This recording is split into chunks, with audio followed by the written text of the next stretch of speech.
Look, it was no coincidence that this was the moment, though, that the push for Chinese citizens to invest in gold actually began. They now have to keep printing or we crash. We've got this ticking time bomb. Talking gold with the one and only Andrew Maguire. Welcome to Live from the Vault. Welcome to Live from the Vault. You know, Live from the Vault is a show that goes beyond the headlines and uncovers the truth about the precious metals industry and the effects on the global economy in these historic times.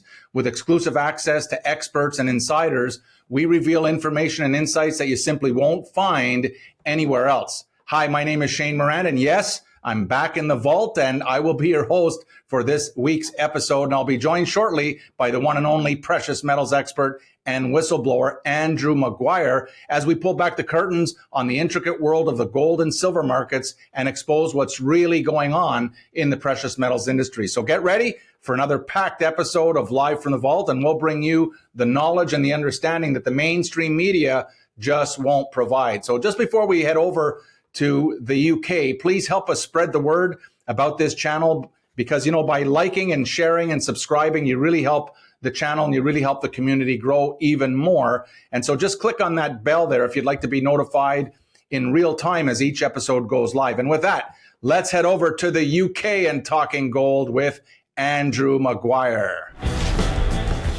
Shane, great to be with you again. Great to see so many good subscriber questions. Let's get them answered. Hey, Andrew, I can't believe it's only been 2 weeks since our last market update episode where you predicted that the official efforts, to gaslight gold lower through their proxy banks would fail, and that these ongoing synthetic efforts to cap gold would continue to be jumped on by the global South physical buyers. You had assessed back then that the paper to physical disconnect was really coiling gold and silver for the next very large rally into the third quarter. Can you bring us up to date? Let's start off by this. Bring us up to date on what you're seeing right now in the market. Yes, Shane. Now, what is clear is that China's physical markets are increasingly benchmarking a real deliverable, physically settled gold price. What it's doing is it's forcing the inward-facing Western banks to actually become price takers. We talked about this a few times now. Now, we're still in the very early stages of this process. And given we've evidenced Western-facing gold traders questioning the sustainability of the recent rise of gold priced in all fiat currencies, that is, not just the dollar. And these questions have arisen based upon official reports that the PBOC has stood aside from adding gold to reserves over the last 2 months. Now, there's little doubt that this is a strategic play by Beijing, but we will report something else is actually in play, and it's largely going unnoticed. So let's look at the various inputs and what to expect going forward. So looking beyond the increasingly ineffective fiat gold and silver pricing inputs, from a wholesale market perspective, I can see we're witnessing the very early stages of a globally discovered physical gold price revaluation process based, amazingly, on real supply-demand fundamentals.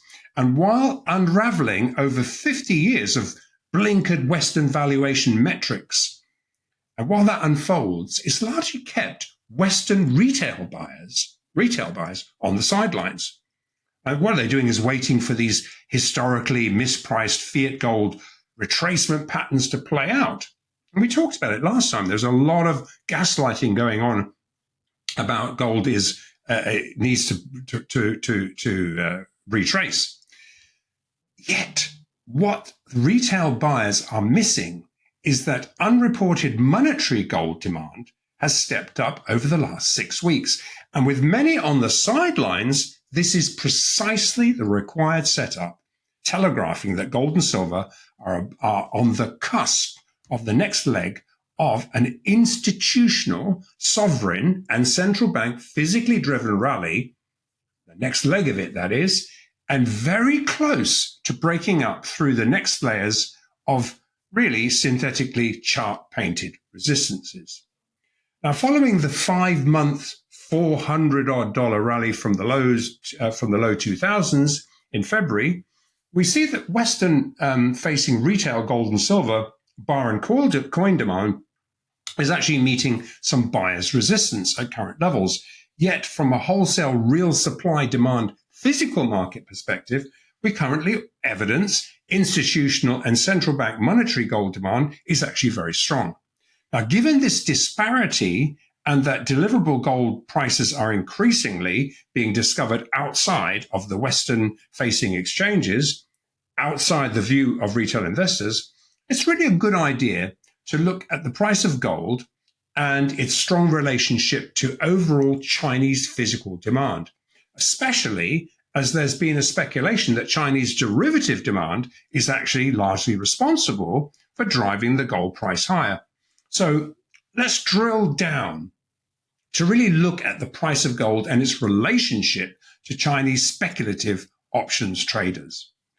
Now, following the PBOC opening up the Shanghai Futures Exchange, which is the SHFE, gold and silver derivatives trading, when they opened this up to speculators 4.5 months ago on the 1st of March.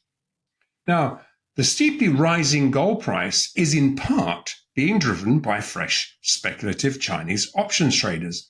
But importantly, there is a difference in how the Chinese derivative markets operate. And as we also evidence, the underlying SGE physical gold market exchange is currently very strong.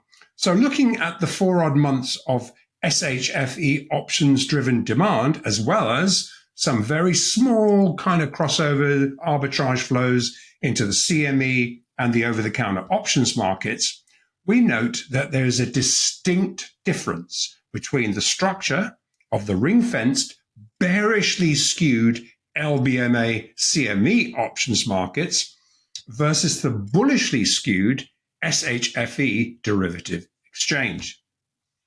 Now, on one hand, the CME LBMA run casino, which was specifically created after Nixon removed the dollar gold peg so as to synthetically contain the gold price versus the dollar, still to this day evidences the Fed operating through their agent banks running a 5-decade-old self-serving, directionally bearish gold and silver book. Now, while in complete contrast, on the other hand, the PBOC has for the last 14 years been openly encouraging citizens to invest in gold. Now, here's the important part, because the return on these officially incentivized retail gold investments are sold solely based on an appreciating gold price. Now, this has been evidenced by the PBOC ensuring that the SGE gold price in yuan has steadily risen. And at times, we've seen it commanding up to $150 per ounce premiums over Western-derived synthetic prices. That's usually happened when we've seen a Western price takedown.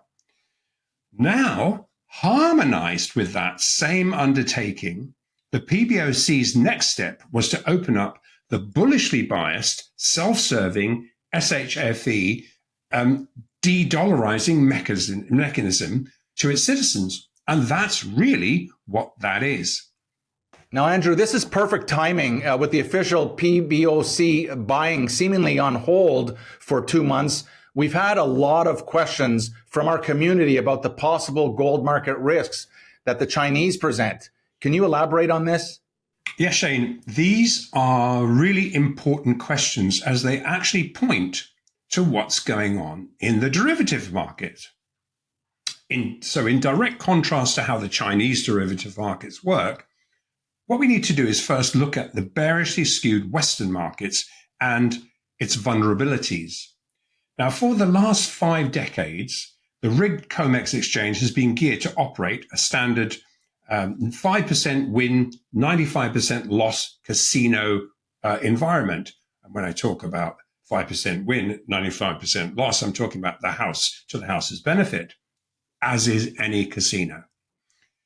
So And these wash and rinse protocols over this 50-year period, and no one's going to disagree with me about this, there is rarely a single month month end that has gone by where Western-facing futures and options speculators have not been rinsed of their 96% unbacked bullish gold and silver bets at each rigged month-end options expiry.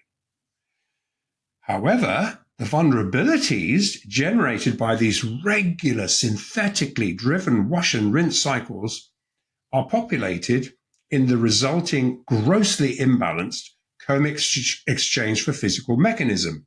That is the EFPs. We talked about the backdoor mechanism from the COMEX, which is siloed to just purely be cash settled, the ability to actually transit them into the local London markets for delivery.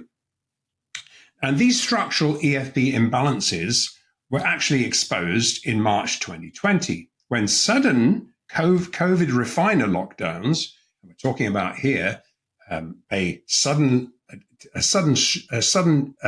halting or shortage of physical.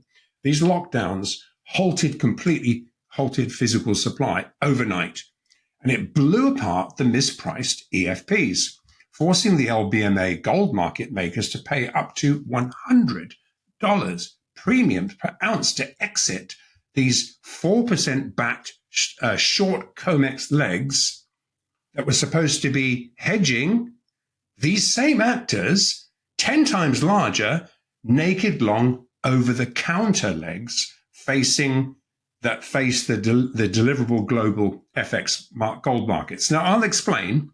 And if you remember, Shane, we looked at how this played out in granular detail in our March, April, and ongoing 2020 Live from the Vault episodes. And really, to get a more granular explanation, I would honestly suggest looking at them again, because we went through it in absolute detail. But in summary, the market-making LBMA bullion banks who have a leg planted in both the unbacked COMEX futures and the deliverable FX gold markets were overnight exposed as insolvent. Now, what happened was that the bullion banks offering foreign exchange gold longs priced in dollars, don't forget the foreign exchange cross is you're long the gold, short the dollar, you're short dollar, long dollar, short gold. So it's as it would be in any other foreign exchange cross, euro against the dollar, etc. Except the gold. Gold is a physical product. It's not just a synthetic foreign exchange cross. It is actually a physical product. So in other words, what we're looking at is suddenly, these liquidity providers that were offering this unbacked gold were suddenly turned upon by a starved for supply physical buyers demanding immediate physical delivery of the unallocated gold that these banks simply didn't have to back these offers to sell gold. Now, the Black Swan event exposed these naked long market-making banks were holding 100-to-1 leveraged bearish gold bets. That is 100 ounces of gold sold naked short in the undeliverable futures market against each ounce these banks held in physical gold.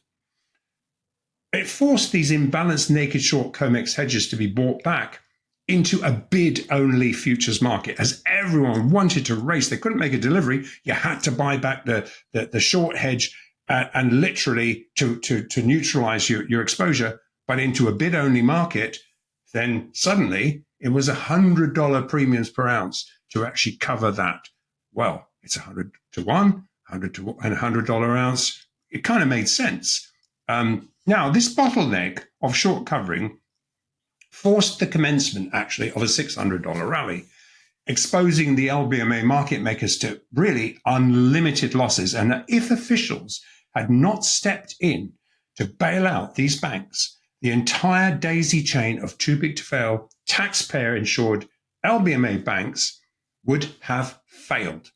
And this event was the trigger that ultimately forced the Bank of International Settlements to urgently set a timeline to actually impose NSFR regulations that would force these over-the-counter liquidity providers in the foreign exchange markets to always have the physical gold to deliver, if ever called upon to deliver in the future. That's how close it came to toppling the entire system. Now, Andrew, I remember just how close this came to blowing up the COMEX. If it had not been rescued, to buy more time for the too big to fail banks, to exit their positions. Now, would these failures to deliver have taken down the entire banking system?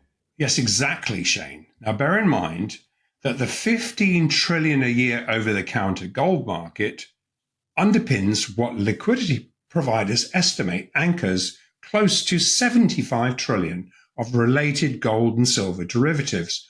So, as was exposed in March 2020, when the broken EFP mechanism went bid only, these failing so-called COMEX short hedges were unable to offset a wall of massive spot gold delivery requests. It broke the COMEX exchange for physical mechanism. It's as simple as that, forcing a scrambled together market halt and a Fed bailout. Now, this was the beginning of the slippery slope that will ultimately undermine the cartel. And it's going to take that we're going to see this unfold this year. It is stretched to the absolute limit. This EFP failure to deliver triggered the permanent exit of half of the 80 million ounces of COMEX open interest. And that evidenced some first and all of the second tier bullion banks, along with their liquidity providers, permanently throwing in the towel at the COMEX. Now, while the first tier Asian banks were made whole by the Fed, I remember HSBC, it's on record. HSBC reported losing over 200 million just on that first single day before the bailout. Now, the Fed COMEX bailout drew attention, though, to the unacceptable EFP tail risks, and that the 96% COMEX leverage market, what really that represented, basically. Now, this realization evidenced all, and I mean all, of the European and Swiss second-tier bullion banks, such as Julius Baer, etc., who are very active in providing liquidity to that marketplace. They moved to physical-only trading. Compliance officers ruled that the COMEX could no longer be trusted as a legitimate hedging tool. So, following this Fed bailout failure to deliver, every single first-tier bullion bank is now fully compliant and long physical gold for their own books. Now, the Fed, on the other hand, in support of the dollar trading inversely to gold and the foreign exchange markets, and the need to keep selling treasuries actively competing with gold, the Fed is the only central bank running a COMEX and over-the-counter options-related short book. Now, the Asian banks are long for their own book, but they trade on behest of the Fed, leveraging Bank of England gold accounts flywheeled by the Fed with freshly printed dollars. We've kind of looked at this before, but with the Fed's gold capping activities now limited to what can be actually offset inside the casino, and now only able to employ half of the synthetic open interest that was available to them prior to March 2020, the strong physically settled global exchanges are able to alchemize fresh Basel III compliant EFPs as soon as they land in loco London, ultimately forcing the Fed to be price takers. Now, while the Fed can print as many dollars as they need to intervene in all the markets, they cannot print the physical gold that is being priced in Chinese markets. So the Fed has to go to the market to buy back these underwater positions at market, meaning that the higher it goes, the more they have to buy back, the higher it'll go. And while these gold versus dollar interventions create very short-term volatility, it nevertheless forces higher physical prices, which is underpinning the sequence of higher stair-step supports.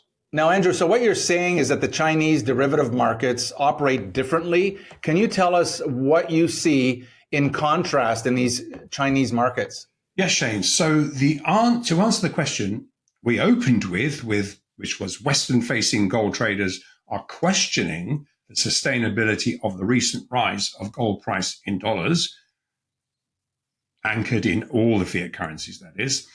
Let's now look at the polar opposite, bullishly skewed Chinese markets and what drives them.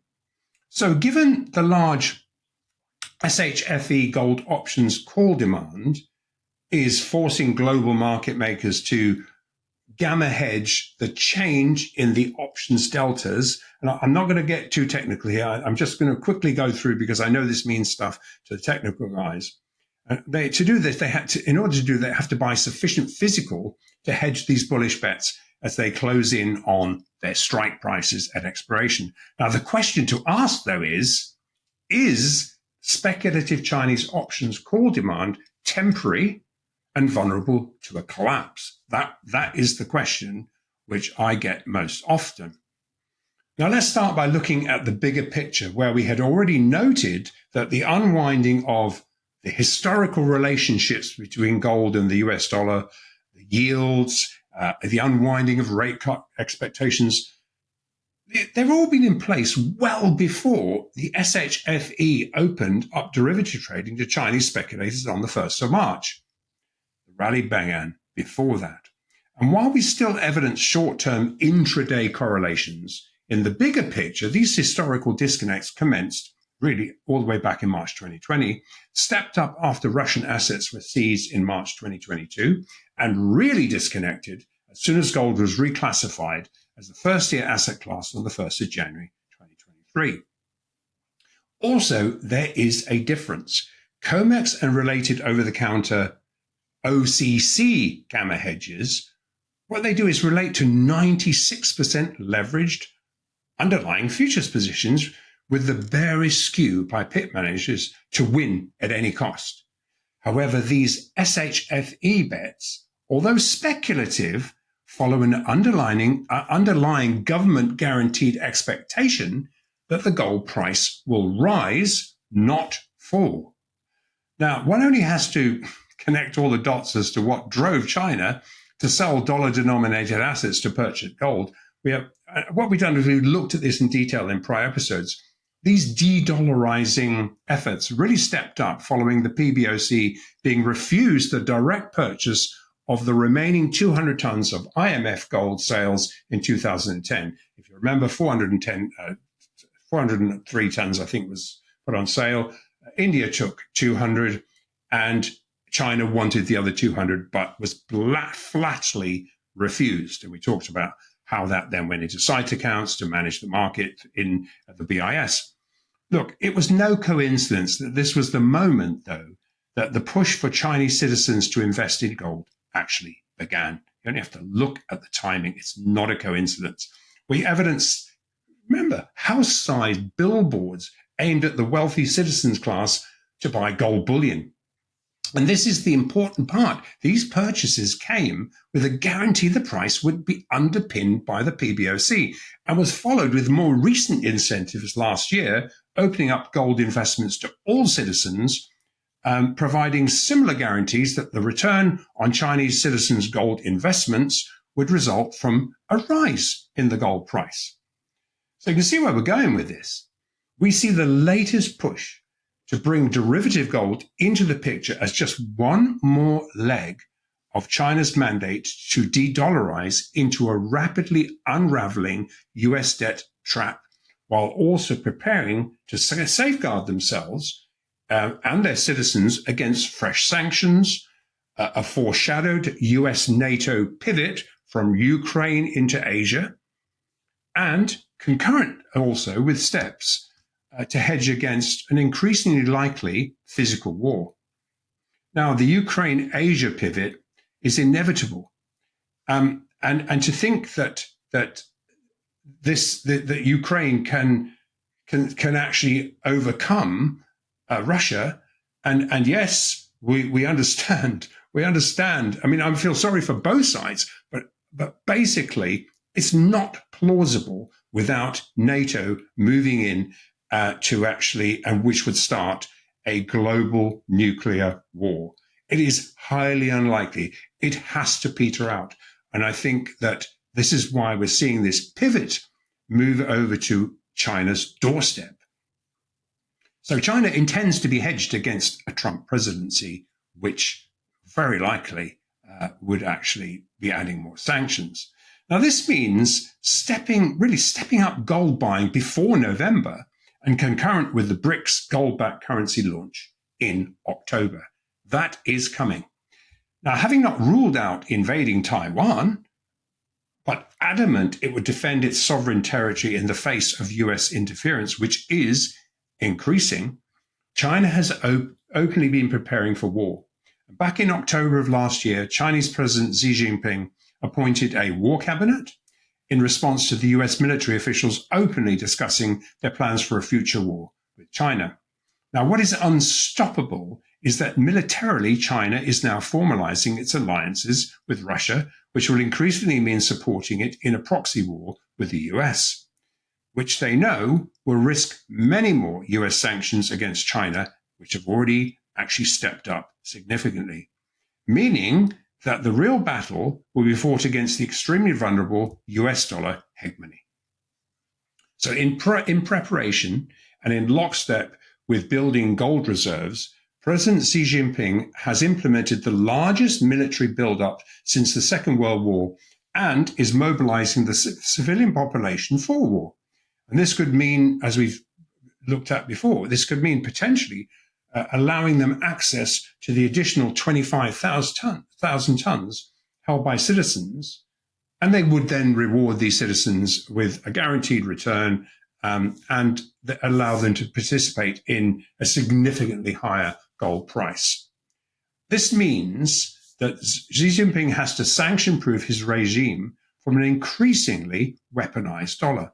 Now, the Shanghai Futures Exchange-driven derivative trade has most definitely assisted in the veracity of the current price rally and significantly accelerates the process, but also serving to hide stealthy monetary gold conversions from the absolute revelation that China has 3 trillion of PBOC shadow banking reserves, which was revealed by Setzer in 2022. Why wouldn't they? And driven by the Sino-Russian alliance, the entire BRICS de-dollarization process is ramping up, and it will continue to place a strong bid under physical gold. Now, if the COMEX-centric paper market does not follow, they continue to sell undeliverable futures contracts to try and cap gold into this unfactored swap of dollars for gold. The COMEX will be drained of all of its leverage NSFR compliant bullion through the EFP conduit. And we know what happened in the COVID situation. This time, it could be overnight a bid on gold that is so strong. And this could be the nuclear option, financial nuclear option, a bid on gold that is so strong that it will actually break the EFP conduit. There is no way that all of the open interest that is read, or the chips flying around the COMEX, leveraged 96%, could suddenly be EFP, and they could be demanded for EFP by each individual player to the maximum limit they're allowed. That would completely, again, we would see another EFP fracture, breakup. Now, as we've drawn frequent attention to, following Russia's military operation and the seizing of Russian assets in February 2022, it's no coincidence that the inverse correlation disconnect between the dollar and US interest rates and gold really became actionable around about the time that the BIS squared the very last of their 500 tons of historic bearish gold derivative bets in November 2022. That was just before Basel III regulations, their own Basel III and NSFR regulations kicked in on the 1st of January 2023. So really what we're saying is, bottom line, This is a tale of two markets. One that sets the synthetic gold price, derived from the utilization of massive leverage, where traders can control billions of dollars of naked long or short, unbacked gold bets with as little as 4% skin in the game. And the other, the unleveraged, physically settled Chinese gold exchange that cannibalize this 96% diluted US price, alchemizing Western paper gold into physical. This is conducted by way of extremely vulnerable backdoor EFP mechanism, forcing the full funding of these COMEX bets into a 10 times larger Basel III NSFR compliant deliverable FX exchange. Now, even if they're not the EFPs aren't tapped directly, the price sets the deliverable spot gold price in London, which is actually deliverable. So regardless of the EFP mechanism, it is also setting that price. This is a huge problem for the COMEX, not for the banks who are all long physical for their own book, but for the Fed trying to control, still doubling down, trying to control. And we've seen this capping going on in the last few days. And Andrew, what are you seeing in the short term? Well, short term, Shane, as is evidenced by the US-centric CTA gold and silver futures market wash and rinse cycles, where the CTAs are en masse dutifully, they dutifully react to Fed speak, as we saw with Powell, news events, but more usually the very thin illiquid times a day, such as we've seen over the last 2 days. And we're recording this on Wednesday. We saw it in the last 2 days in Asia. The minute London and Europe have exited for the day, these illiquid windows are being clearly exploited on an intraday basis, evidencing really a short-term dollar index and real nominal yield correlations. It evidences they still exist on a short-term basis. But these really amount to little more than intraday chart chatter masking a massive de-dollarizing gold and silver decoupling process. Now, actually, I saw a report by Max Layton of Citigroup. I thought that was interesting. And really, he says, and this is, again, First Year Bank, gold's bellwether relationship with US real interest rates has broken down quite spectacularly over the past 2 years, with gold reaching all-time highs despite real rates. Well, by the way, Citigroup has a price target of $3,000 per ounce and are buyers into dips. It is these paper-driven divergences from what we can see as plain as day in the physical markets that were being aggressively cannibalized under the direction of Beijing. And as we outlined in our last episode, despite employing every single tool in the Fed's price capping toolbox, as expected, the identified central bank big support at spot 2300 turned out to be unshakable. We talked about it, beware, for the Fed to beware of overshooting that level. And because the momentary CTA-driven overshoots and filling of the identified central bank sovereign bids there once again backfired on the manipulators. This was almost a replay of the misstep the Fed made when they tagged similarly identified central banks bids sitting at 2,000 in February. Now, the best way to illustrate this, I'm going to share a couple of stripped down live charts with you here. To illustrate. Now, if you remember, back in February, we talked about there was sitting at sub $2,000 spot, there were very large central bank bids. And we said, be careful what you ask for, Fed and manipulators, because if you tag this, that there is, you hit these bids, it's going to force very, very large buying. And so bearing in mind that you can only take it as far as you can cover into the CTAs. So there's the commodity trading advisors who basically will pile in sub a moving average. And in this case, they piled in and went short. Now, there wasn't enough open interest for the Fed to cover into. So what happened was this then turned what was really a non-deliverable EFP into a deliverable contract, FX contract. And after these got filled, and we're talking about the unwinding of 96% leverage, then basically at this point here, we saw the T+2 orders hitting the marketplace, and up we went. Now, this happened in conjunction with the 1st of March coming in on where we saw the SHFE coming in also on the option side. Now, I don't think this is a coincidence, but this resulted in a $450 rally. So fast forward to now, and we see a similar setup where at sub 2300, there were, again, we identified very large. We did this in our last episode. We identified that there was large central bank bids had reaggregated under 2300 spot. And this is following the same central bank bids being bid at being hit sub 2300 on the 1st of May, or May the 3rd, sorry. And that brings us to what happened into the options expiry. If you remember, there was massive OCC bets. There was the need to suppress the gold price into.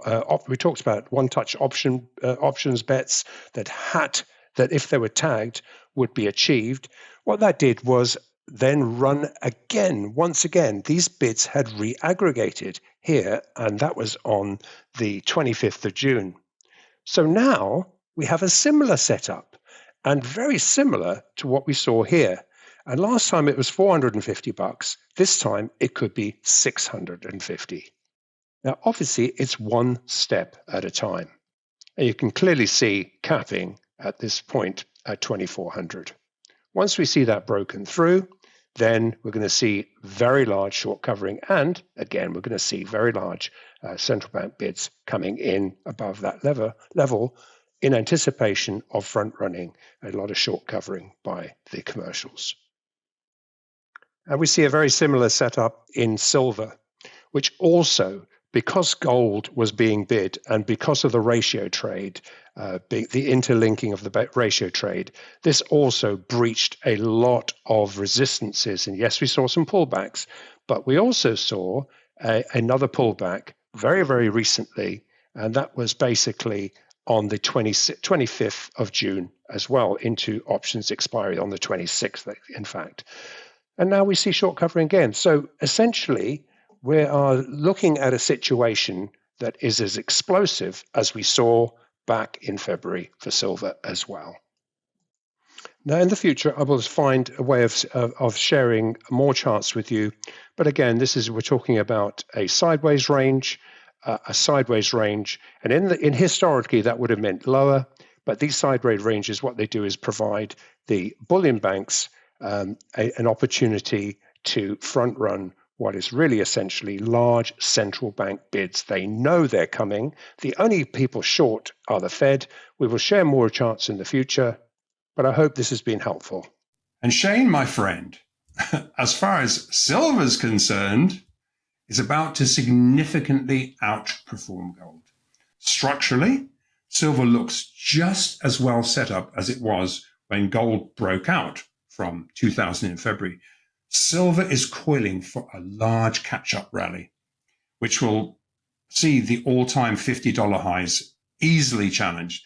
There are very, very large short stops identified above $35, and that looks absolutely magnetic for a rinse pretty soon. And this looks really ready to be achieved by the end of this third quarter. So really, I guess really what we're saying here is what the objects of these episodes to me is to shine a light beneath the constructed mainstream media narrative so can make better wealth protection decisions.